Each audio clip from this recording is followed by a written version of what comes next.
This is the Umbrella Academy Season 2 on TV Podcast Industries. We're discussing Season 2, Episode 3, The Swedish Job. Look, we've been organizing this sit-in for months. When Kennedy gets here, so do the cameras. Now is the time to show the world what it is really like for us down here. And to show the police that we will not be bullied into submission.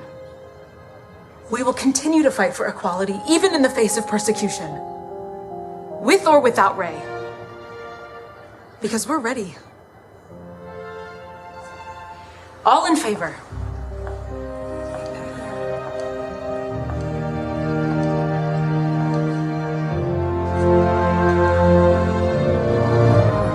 There it is. Behind every man.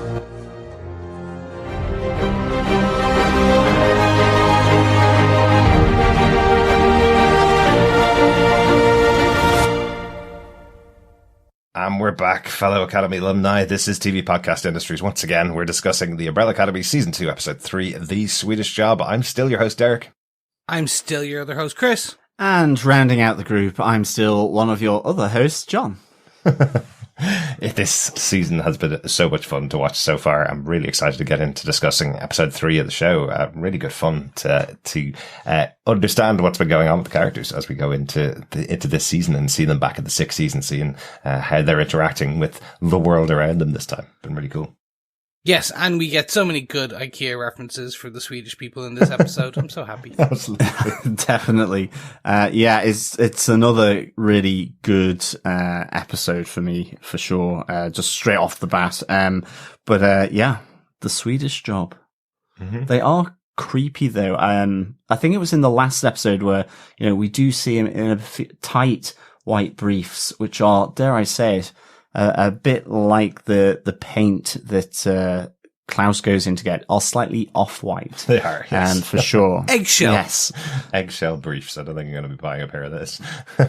I kind of like that reference, though, in the DIY store. Mm-hmm. The fact that, someone from the 60s would be like, off what?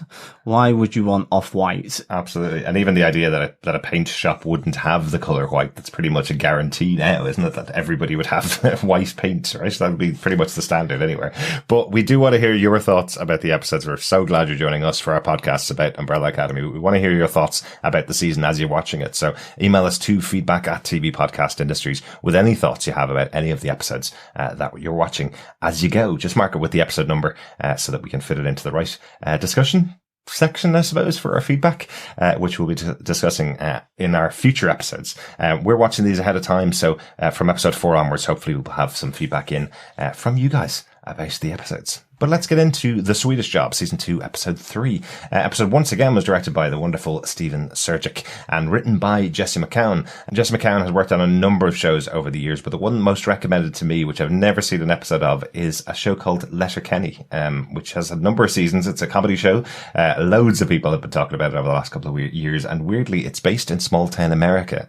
And I was constantly convinced hearing about the show that it was based in Letterkenny in Ireland. But just even the people describing that it was about a small town, I was going, oh yeah, the Irish one. But watched the trailer for it when looking up who Jesse McKeown was. And it is based in small town America and does look quite funny. So I have to check that out. Jesse McKeown did 2 episodes of that. So he has worked on Umbrella Academy before in Season 1 as well. But it's, again, first episode for Season 2. Anybody else seen Letterkenny at all? No. No, this is one I'm kind of blank on. I know there's also that New Zealand show, Letterkenny. Oh, is it a New Zealand show? Okay, maybe it is. They all sounded American to me. But I'm almost as bad at hearing accents as you are at doing them, Chris. So maybe that's my burn. John, do you want to give us the synopsis for this episode? Sure. As the sit-in protest approaches, Allison reconnects with her brother, Klaus.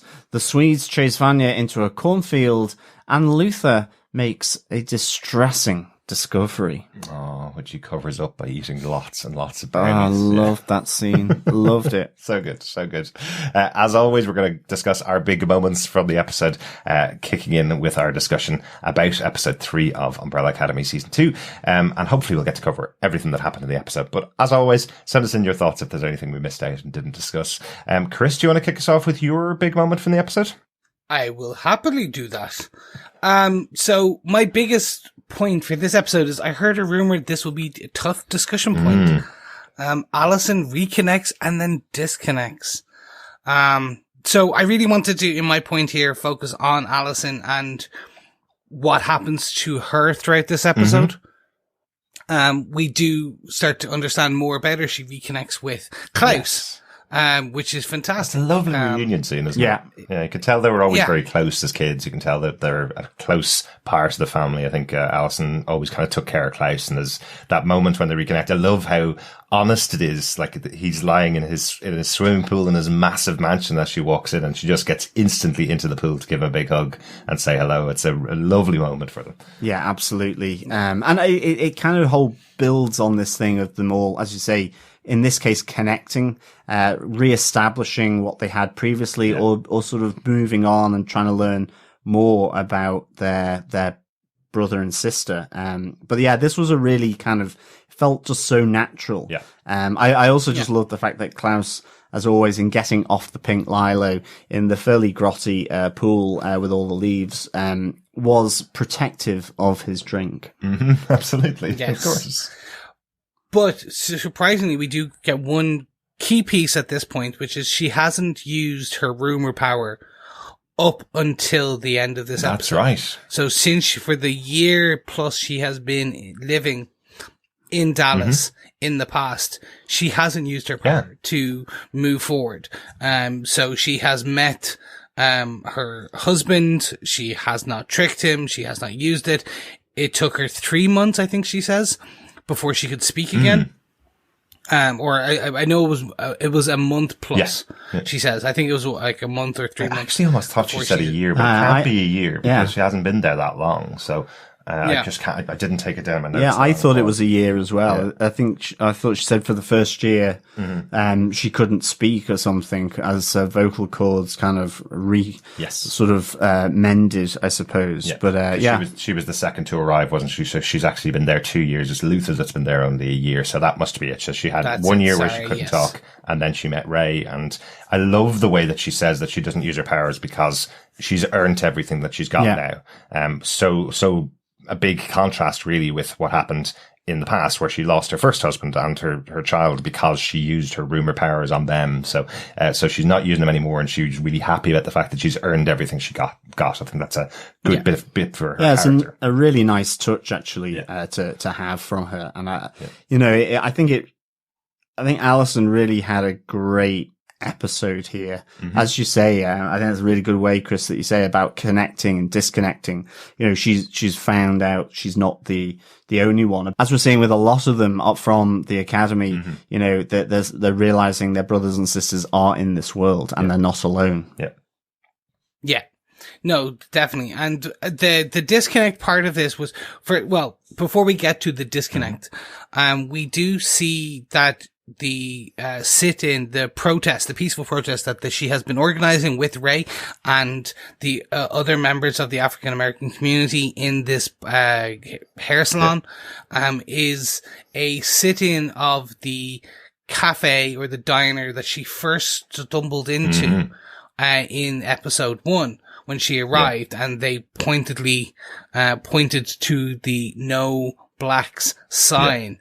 Whites only sign, the whites only sign.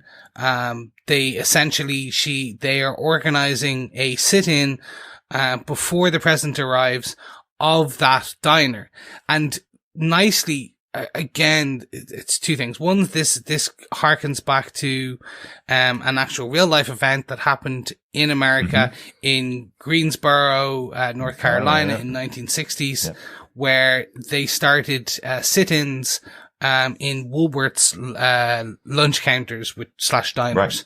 Right. It was called the Woolworth's lunch counter sit-in, or the Greenboro sit-in.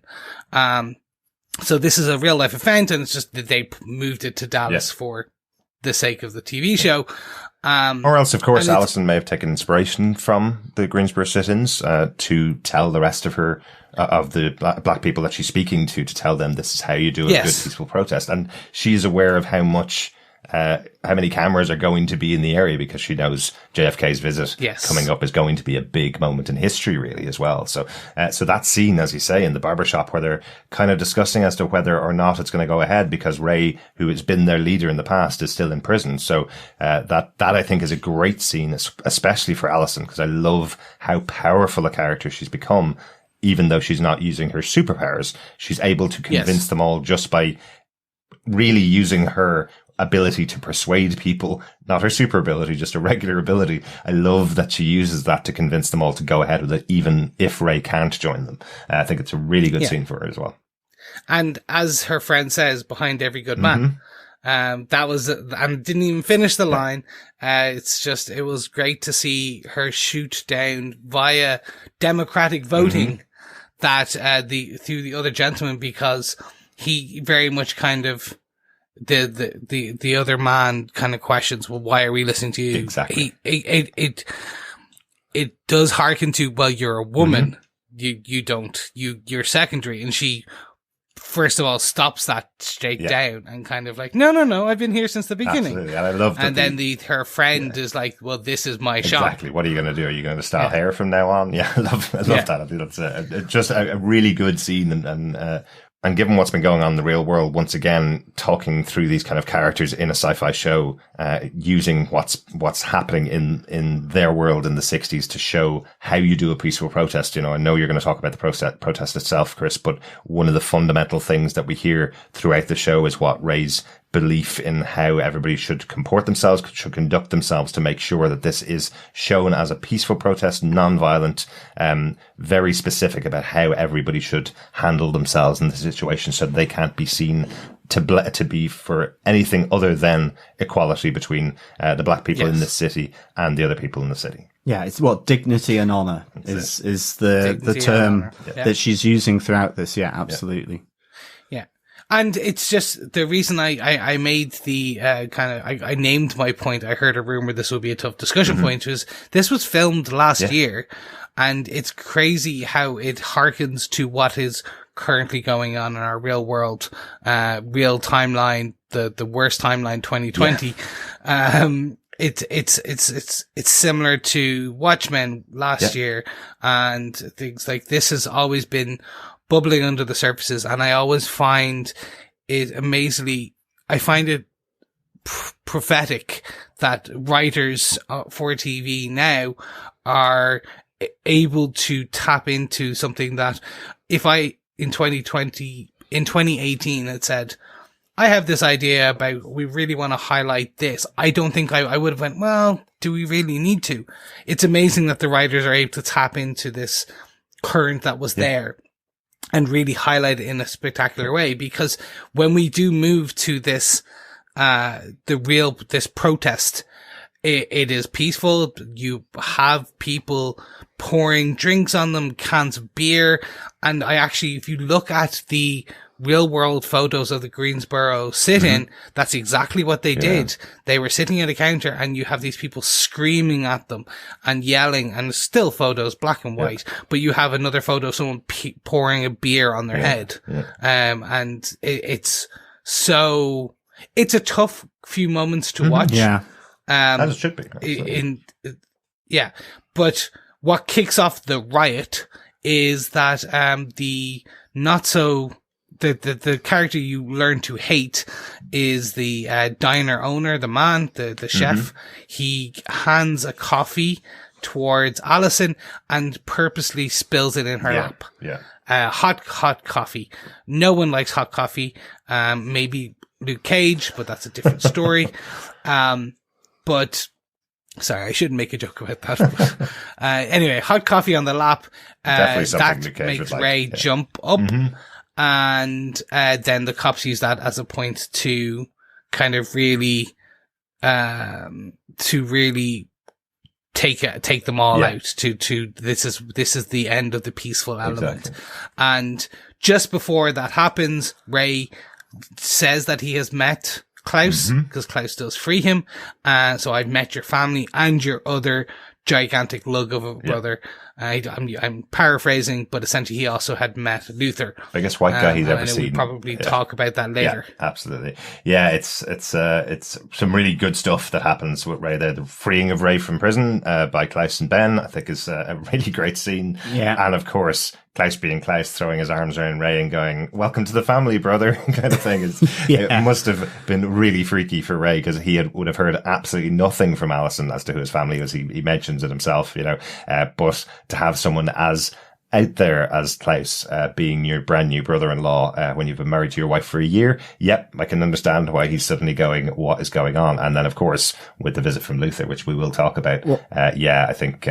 I think he's probably going, what have I married into? And he's been there a year, Well, that's what he says, isn't it? It's the family barbecues are about to get really weird, that's Klaus says. I really like that. And, I mean, the whole, that kind of supernatural with the floating sandwich and the typewriter kicking off.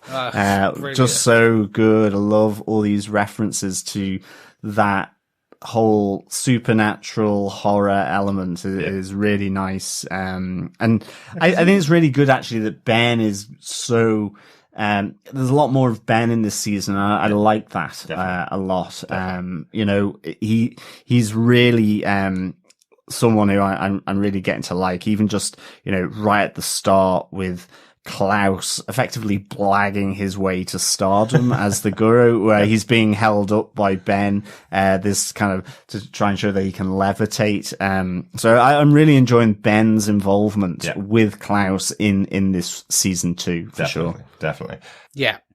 But it does come to, Ray was questioning, you were about to say you heard a rumor what happened when he was, referring to when he was getting first arrested. To Allison, and she brushes it off, and it all culminates when they're outside. She uses her power to stop the beating of Ray by a white, police officer, and he starts freaking out. It's like, a white officer would never walk away. What did you do? What did you do? And he runs away, and she is dragged away by Klaus. So it's a very, one of the reasons I love Umbrella Academy, especially this season, is the distinct dichotomy of the humor and the drama. It's tackling some hard issues. It's tackling some serious emotional points with its characters at the same time, at juxtaposition of Klaus doing funny things, Ben hovering and using supernatural powers as a ghost brother.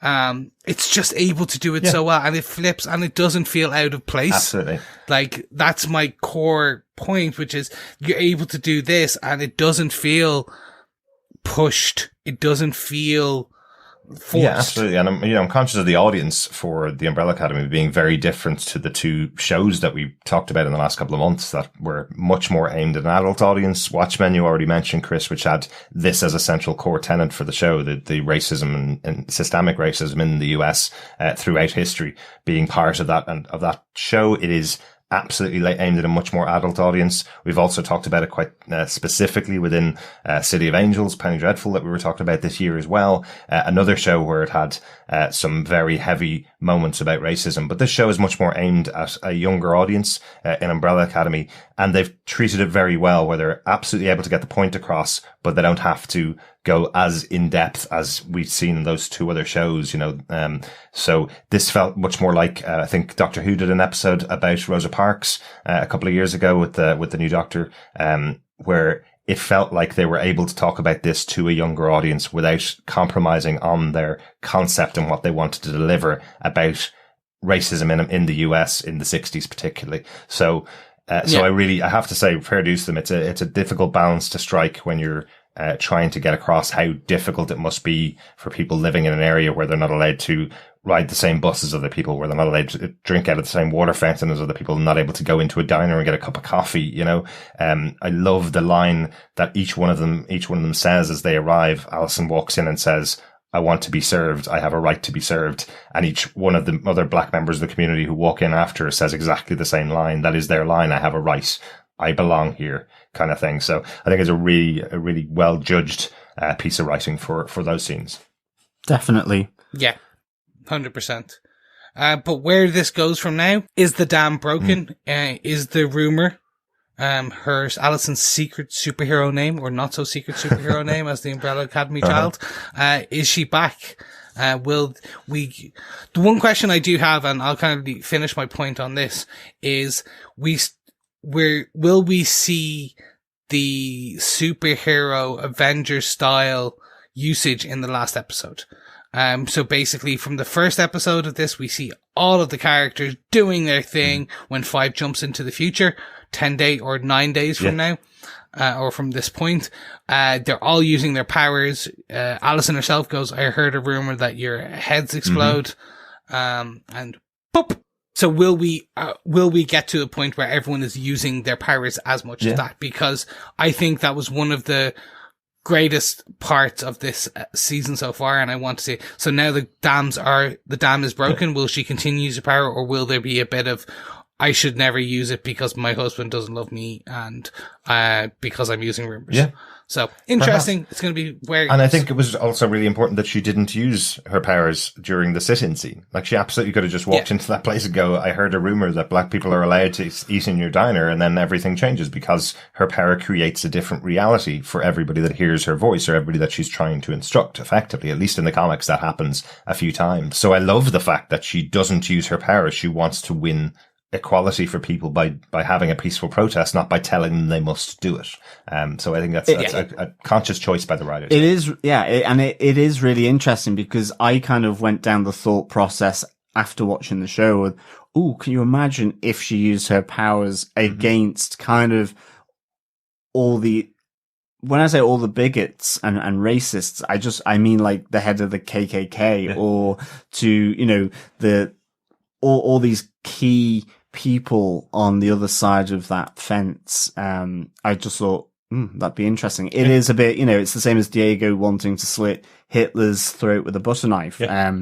But I thought that was kind of, because that's the juxtaposition of what she's doing. And I think it gives what she does here, that power. And I think that that's what's really good when she has that moment to say, I've earned everything. And that's including this protest. Exactly. I think, but at the same time, I feel really sorry for Allison here, just with, obviously with Ray finding out about her 2 brothers, which he's kind of trying to wrap his head around, as well as then hearing, I heard a rumor. Yeah. And I really felt for Allison, where it feels like it's going to the same point here, at least by the end of this episode, that Ray is probably going to, has got huge doubts about her all of a sudden, in the same way that her husband from the first season, didn't want anything to do with her after finding out about the power that she has to influence people. Or the power that she used. Or the power that she used. Exactly. Yeah. And I think it's important that, as I say, it's a conscious choice of them not to have her use her power, because this is the thing that people always struggle with. If I just tell people not to be racist, they won't be racist anymore. Well, that's not the case. They are racist. They need to learn themselves that being racist is wrong. So if Allison had used her power and changed the entire course of human history because she used a superpower to change people's hearts and minds, well, that's not real change. That's not real acceptance. And she knows that in the back of her mind. She knows, I can't just tell people, they have to choose for themselves that what we're doing here is wrong. Absolutely. So it's a proper conscious choice, a great idea for the show, because you're right. You could have suddenly developed this lovely alternate utopia caused by something that Allison the Rumour said, but that's not real history, and that's not real change. It's an alternative on the using of time travel to go back and take out key kind of sort of nasties, really, in that sense. So that's what we said in that kind of exploration of time travel. It is, but what about all the good things that came out of even someone as horrific as Hitler has allowed people to learn how horrific things can be, so that things don't get that bad again. So if you take him out, do people learn that lesson, or does somebody else rise in his place exactly as bad? So it's a really good moment with Allison, and it is really tough for her. The only other thing I kind of was thinking on this is Ray, when he hears her do it, this I heard a rumor with the cop as he's being beaten, he does also mention that, that she said it twice at home. And I couldn't kind of quite remember I thought he had already been taken out of the out of the house at that stage. But I may be wrong, but I was thinking, I didn't think he was able to kind of really spot that. Right. I didn't think he should. But obviously he did. So I don't know, just a little kind of continuity thing there, because for me, but it's only little. I just didn't think he was there in the place to see her do that. He was being bundled out of the door as she said, "I heard a rumor." The second time. Yeah, okay. And I think it's just such an odd phrase that's why it's stuck in his mind. Like, why is she saying that's true? Why is she saying, "Don't arrest my husband"? She's saying, "I heard a rumor." Like, what a weird thing for her to be saying, I suppose. So that's probably why it's stuck in his head. And she's trying to completely ignore it, but now can't ignore it. So it'll be interesting to see what happens with the two of them and when they reconnect. Will she just explain the power? Yeah. But that's my major point for this episode. Johnners, what is your major point for this episode? My major point is mouldy tuna, Mamie Pink, and a box of chocolates. It is the loves of Diego, Klaus, and Luther. I just thought I really like this kind of connection between the three guys, and actually also Ben. We do get to see here Ben has a flame back in San Francisco as well, but I love the kind of, you know, it goes from, with Diego, it goes from Leela soldering his wound back to them sort of getting passionate as Elliot is making his mouldy tuna for them, which just looked pretty grim, to be honest. It does, even though it's actually molded. Yeah, no, exactly. It's a mold. It's tuna in a mold in gelatin, and it just looks absolutely foul. But I love this kind of, you know, that the passion is developed through pain between Diego and Leela here, right. And I kind of really like that with the cushions being thrown at the glass as Elliot is putting the final finishing sort of touches to his mouldy tuna, and then his bed as well. I couldn't get that out of my mind. He's been held captive by these people. They've moved into his house and they're having sex in his bed while he's supposed to be cooking them dinner. You know, you can see it on his face where he's like, "Oh, what do I have to put up with these aliens?" You know, which is effectively what he still thinks they all are. I also like the fact that when Diego kisses Leela, she slaps him back and he goes, "What are you doing? I don't understand you at all." And then they have sex. Yeah, she is totally feisty, totally weird. I love her as a character. And can I spoil the rest of the episode? Because I don't think anybody has it as a point. I'm really disappointed that she's a villain and not just a kooky, interesting person on the side of good. I'm kind of sad that it turns out that she is the daughter of the handler. I don't know. It's just something about her. I was kind of hoping that she'd be someone that you'd get to enjoy throughout the season as just being an extra sidekick to the Umbrella Academy. I'm a bit the same on that as well. But yeah, that is one of the things. Is she is the handler's daughter. And I mean, yeah, I kind of wish she was just independent of anything to do with either, you know, the Academy, the Seven, and also the Commission. I would kind of prefer that. I'm hoping now that we do have this reveal that she's the handler's daughter, that she is not going to play the game, but it seems like they have a pretty tight relationship, to be honest, Leela and her mother. So, I'm hoping she breaks away from that, or there's something, around, what, her mum is asking her to do that she doesn't want to, that maybe she has possibly gotten a soft spot for Diego. I just think her reaction when she gets into that hotel room and that really soft bed and gets herself some takeout because she's had to live in the squalor that she's had to live in to get close to Diego, you know, get that feeling that she's definitely the handler's daughter. She's willing to do this mission, no problem. Yeah, it doesn't look like it will. I do also have to give props to the handler, given her string of pearls or that necklace. I was Massive necklace. It was pretty impressive. I quite liked that. to be honest. Well, I'm going to give props to Chris. Yeah, absolutely. He told that Lilo's had much too much knowledge in the first episode, that she must have something on the bad side. And she did mention it in the first episode, just so we can tie it back. She specifically said, I was taught to do this fighting by my mother, who is the handler now. So, exactly. So it was always there, but I kind of like the idea of having a kooky character being a kind of new member of the Academy for season 2. So a bit of a shame that we're going to have her as a bad guy that we know about for the rest of the season, I guess. Yeah, my before you kind of jump forward, my bit with Leela is that I'm right there with you. I wish she was just a kooky, crazy sidekick. So the crazy Robin to Diego's Batman. But it's now that she's Punchline or Harley Quinn. Right. So I think if anything, they may go down the Harley Quinn route, which is she is the bad person to a point, and then something happens. Her mother leaves her. Her mother tries to kill her or stabs her to get to the Umbrella Academy. Very much the Harley Quinn is now an anti-hero working with Batman in the comic books. It's that kind of, at a certain point, you twist the character from an anti-hero to a hero, even though they still kill and are crazy. I really wish it wasn't, but it's fine. As long as we still get her crazy kookiness, it's just a shame that they went down this route. Absolutely. I don't really get the impression now, having looked back at the first 3 episodes, that she does like Five or Diego. Now, seeing that she's on the other side, I don't think she has any actual connection with them. I do feel like she's just going to be bad. Yeah. John, that's kind of your first part of your point is moldy tuna. Do you want to continue on? Yeah, the Mamie Pink, I just really liked this, Klaus coming back to see David from, Vietnam before he goes. And I kind of like the interaction between him and Ben as well. Just that, Ben is basically, is this considered stalking?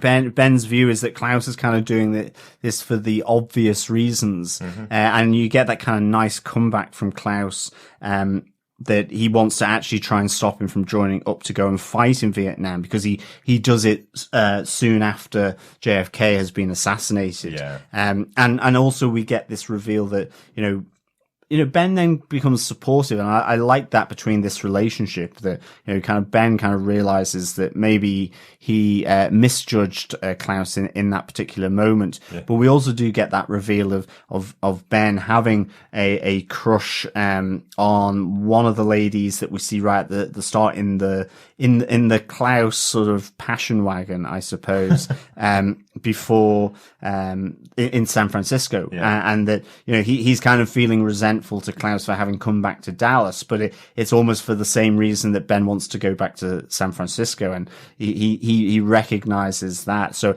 I just really, really like the just pure awkwardness of Robert Sheehan here as Klaus in the DIY shop.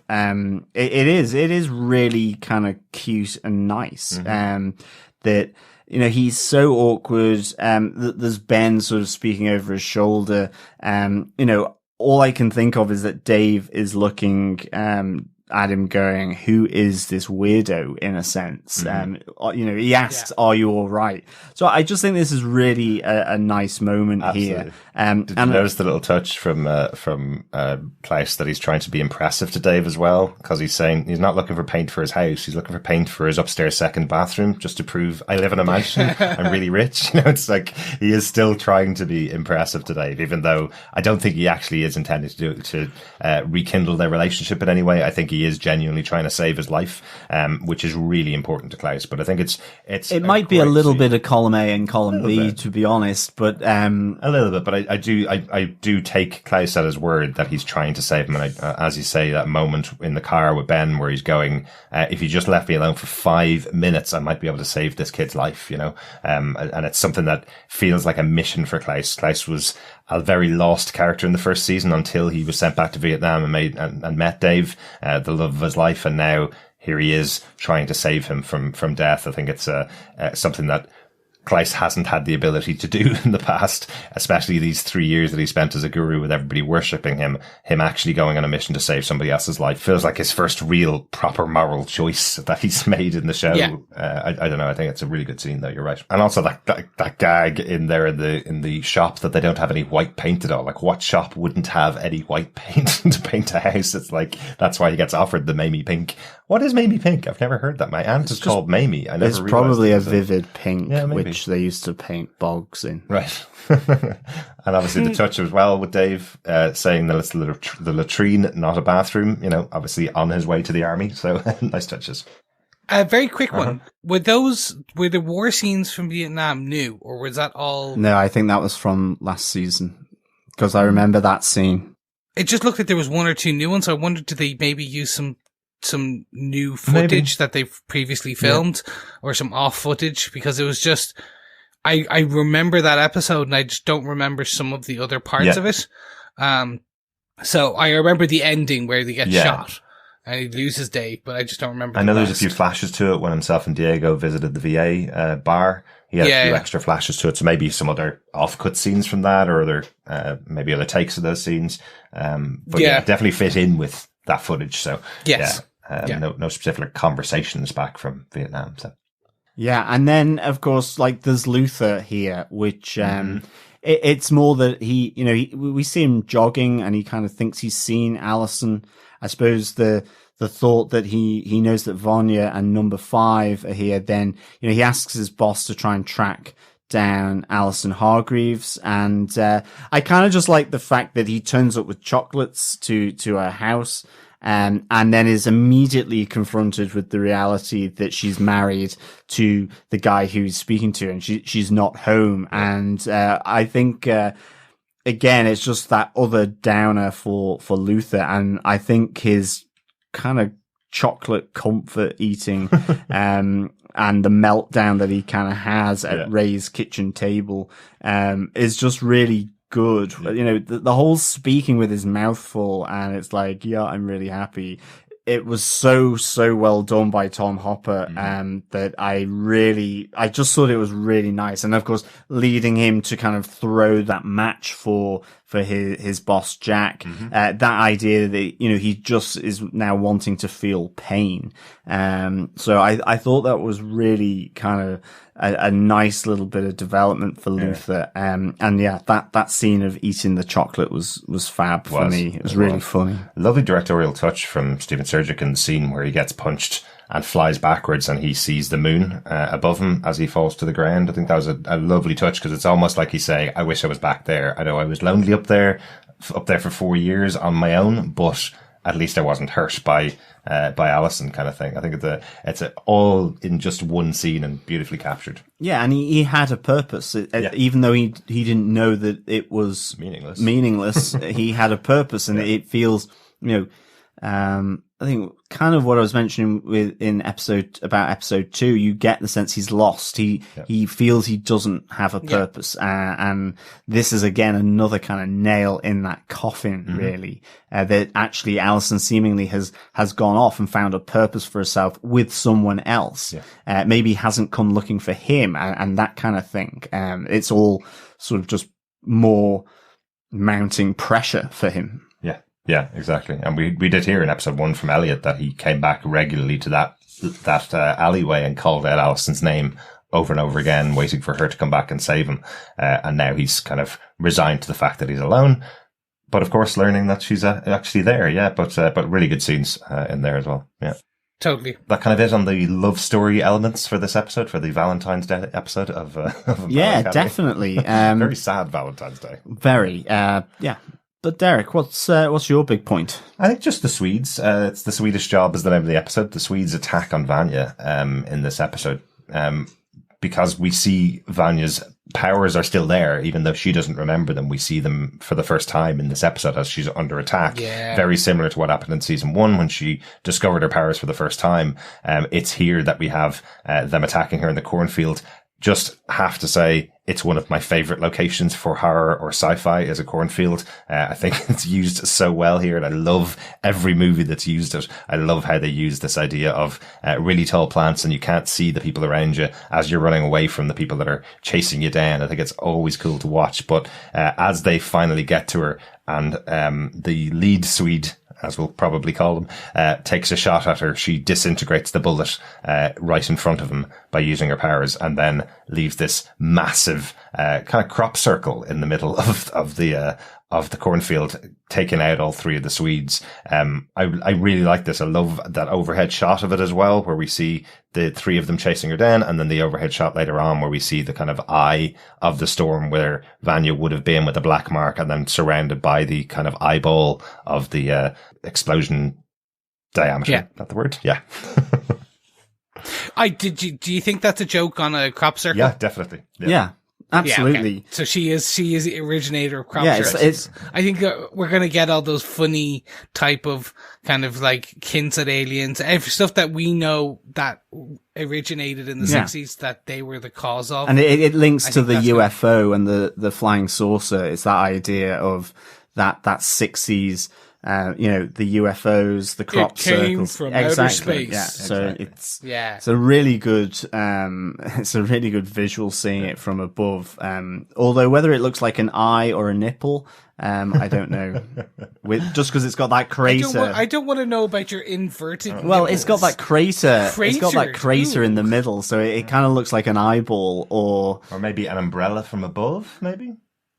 Oh, possibly, there you go. yeah. Weirdly, we saw an interview this week with some farmers in the UK who've come up with a way of planting an entire field by computer to make a crop circle, or make a maze, I think it was that they were doing. A maze, yeah. A maze, that's it. So they effectively program in their design into a computer and let the seeding system drive back and forth across a field, and then 2 or 3 months later, suddenly the field grows into a maze. So you can now make crop circles from scratch like that. Well, so and you don't need superpowers, you just need a computer and a good machine. Well, and there was the whole hoaxes as well from, I think it was late 70s, early 80s. I can't remember their names, but and the movie Signs. Yeah, but there was the whole thing that actually then you just had a lot of hoaxers going out and doing crop circles or different patterns, more elaborate patterns, to build on the kind of mythology. Were they patsies?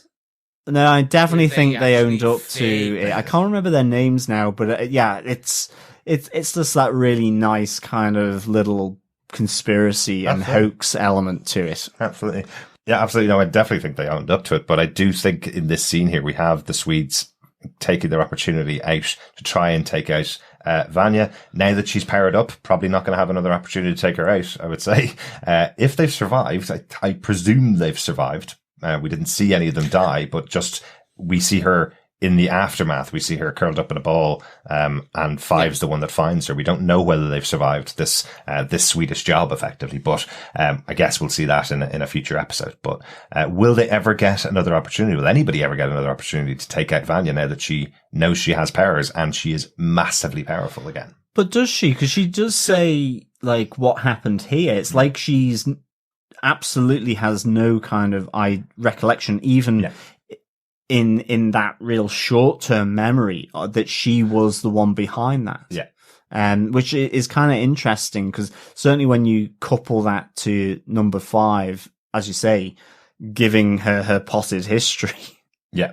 Yeah, exactly. Well, that's kind of my other point about this, was that conversation between Five and Vanya, where he blankly tells her, very sterilely tells her the history of the Umbrella Academy and her involvement and the superpowers that she has. And you kind of wonder, yesterday this was a woman that was taking care of a special needs child in a home with a family that didn't know her. She didn't know anybody at all. Nobody knew her name. And then today she suddenly learns all about the superpowers that she has, and that she lives in a family of superpowered people, and that she has a massive power, all told to her by this guy that she's never met before, a kid who looks 13 and is actually 60 years old. It's kind of, I love that scene, because once again, it's delivered so well by the character of Five.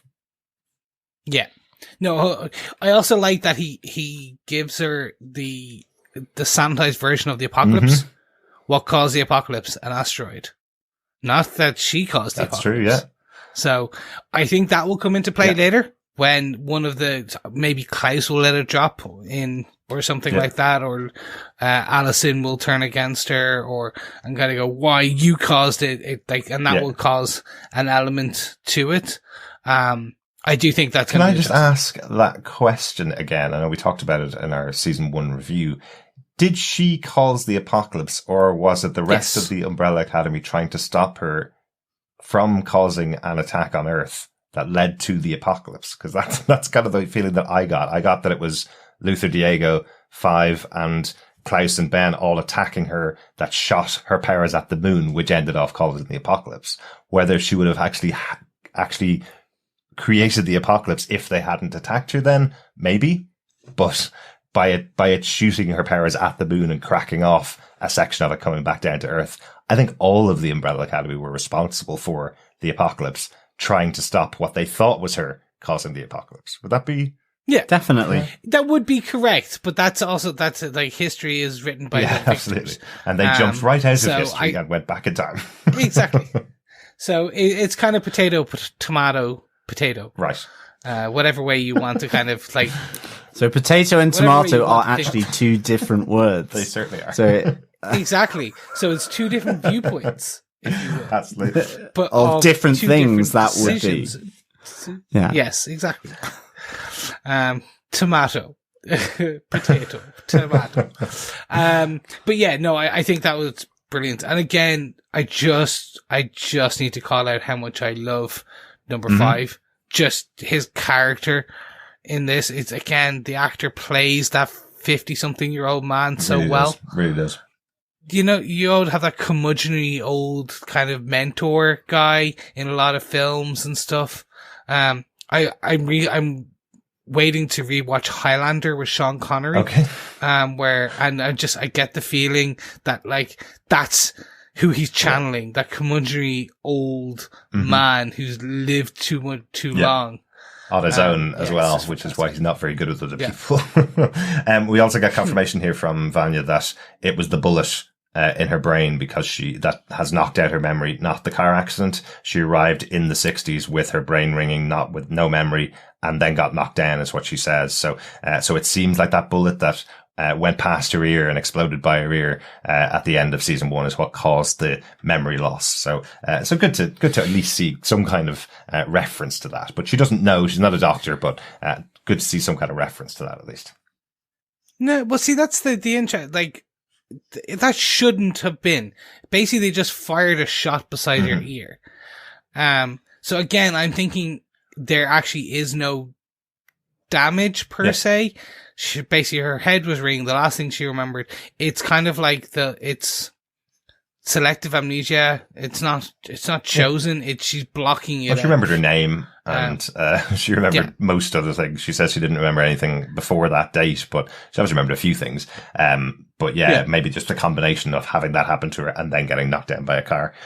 Could have been it. Any other bits of the episode we haven't talked about that you guys want to talk about?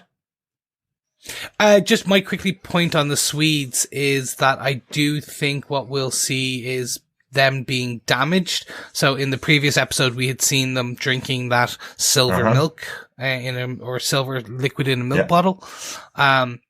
Are they androids? Will be a good question to answer. And the knife going into the leg of one of them as well, without much reaction and disappointment that the game didn't go well. So maybe this is something that kind of heals them. So we'll see them kind of slightly damaged in the next couple of episodes, drinking more of this milk, silver milk, whatever we want to call it, to repair themselves. Absolutely, very good, very good. Anything else, John, from you about the episode itself before we go on to notes? No, I think that was everything that I had, yeah. 2 references from me in the episode to apocalyptic movies or apocalyptic comics that I noticed anyway. One was after Luther's going out for his run from his home for single men. We have a guy standing outside, homeless guy. I thought it was the same homeless guy from episode 1, but it's not. But he's holding up the "End is nigh" sign, which I take as a reference now anytime I see it to The Watchmen. But I'm sure The Watchmen was referencing people holding placards saying "the end is nigh." I take it as The Watchmen now at this stage. So I think that's their reference in there to the Watchmen.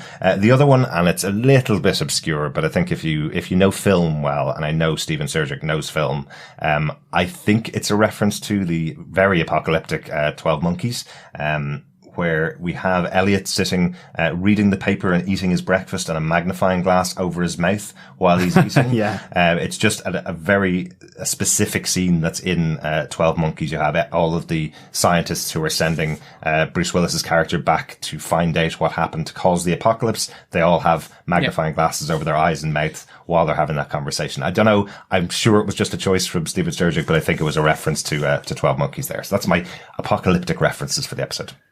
Nice. Makes sense to me.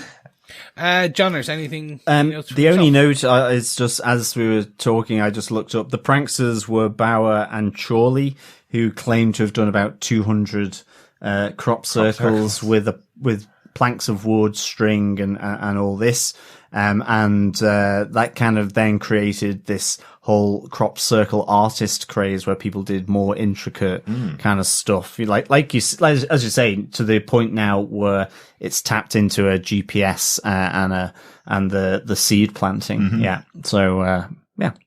Absolutely. Yeah. That's really cool. One final thing, I'm slightly disappointed also about, where Leela goes into the pet shop, and all that actually happened was that her mother left the key to her hotel room in the fish tank. It wasn't to do with the fish being connected to a speaking fish or anything like that. There was no supernatural or sci-fi things that were going on there. It was just that she stuck a key into the box. I don't know why I was disappointed. I was just expecting so much more, probably because we had a talking fish in the last episode.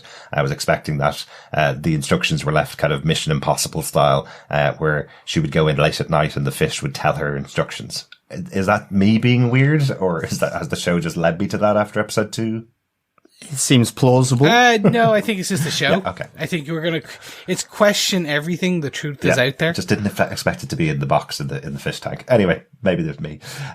That's it for our notes. What did you think of the episode overall, John? Yeah, I really liked this episode. I liked how it was starting to come together. I give this, 4.5 dicks, drugs, and debutantes out of 5. I loved how it kind of all started coming together. I think, with Allison's moment, which was really kind of such a big moment, and this both being happy and distraught through her connections and disconnects, as Chris was saying, really, really good. I love this. The exploration of the different loves of Diego, Klaus, Luther, and also to some extent Ben, and the Swedes and Vanya getting another piece of the puzzle, or dare I say it, the whole puzzle from number 5, with him really, as you say, giving an entire potted history. But, she's still a bit in the dark here, mm-hmm. I think. I was surprised this idea that she just didn't quite recollect her crop circle, art, and in terms of repelling the Swedes, and to see what effect her power has had on them. So really enjoyed how this was going, and I can't wait to get into, what is it, episodes 4, 5, and 6 now. Those will be our next ones. Yeah. Chris, what did you think of this episode? I'm overall very happy with this episode. I'm slightly disappointed. I'll reserve final judgment in mm-hmm. Leela, in how they chose to go with that. I believe in these writers. If they're choosing to show her, kind of two-faced, elements